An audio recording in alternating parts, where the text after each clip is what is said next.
Okay, so we're going to look at drawing an arm now, or the arm.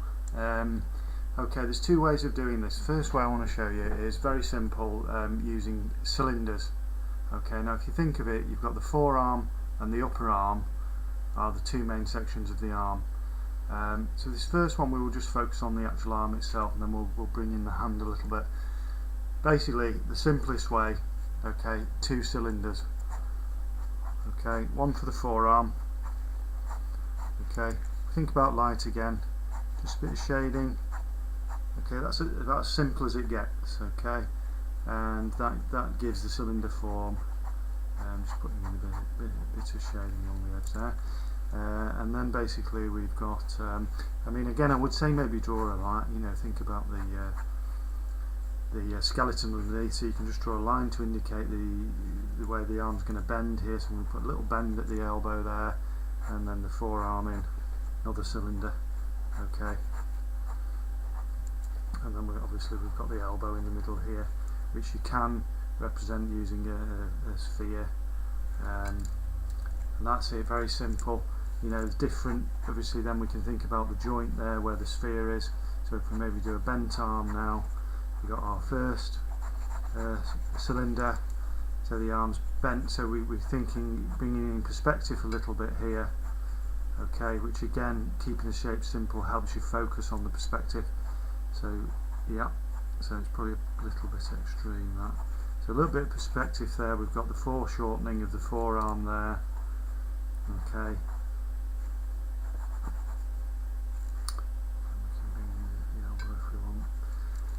So using cylinders, very straightforward.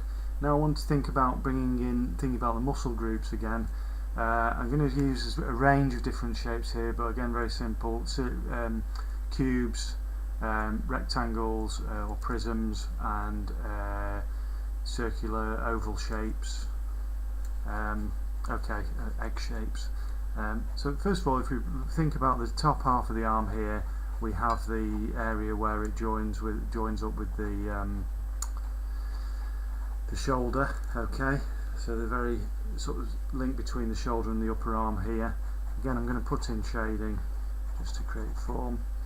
Okay, and then if we think of these as interlocking shapes, can be very useful as well. So if we think of the upper arm here as a basic cube, cuboid should I say.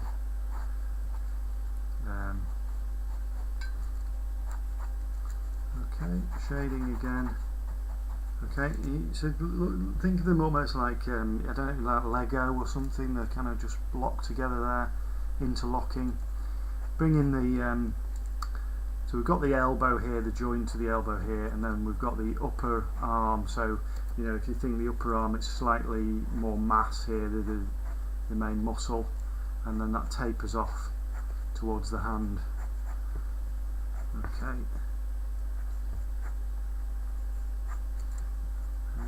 Shading again to form. Okay, and that's the arm with more clearly defined muscle groups.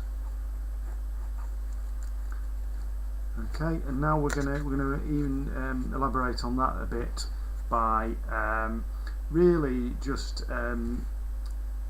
moving away from this kind of Lego approach of interlocking shapes to thinking more how they kind of merge together to form one arm.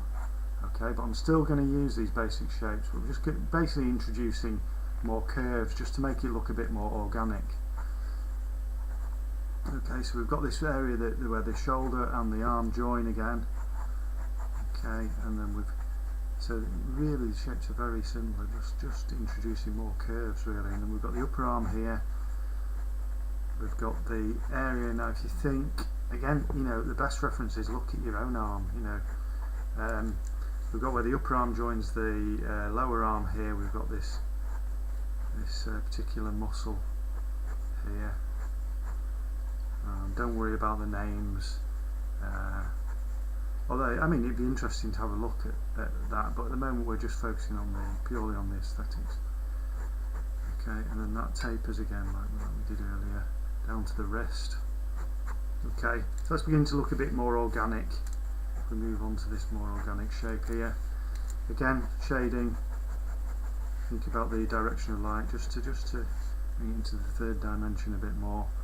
Okay, that's our arm basically. Now then we can attach a hand to that. Okay, I'm going to do a very simple hand because I'm going to be doing one in a minute that focuses on hands. See the paper up a bit.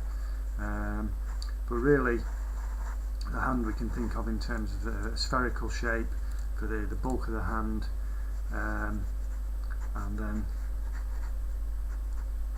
fingers coming off there, more of a squarer shape, and then the thumb as a kind of, maybe if we go for a sort of a rectangular shape there. Okay, I'm not going to go into much more detail than that on the hand at the moment because we're going to focus on that for the next one. But you see how they relate to each other there. Okay, and then you can continue, just maybe beginning to define it even more. Yeah, these curves that define the edge of the arm. Okay, and obviously this would link up with the work we did earlier on the rib cage and the shoulder area. Okay, so that's the arm.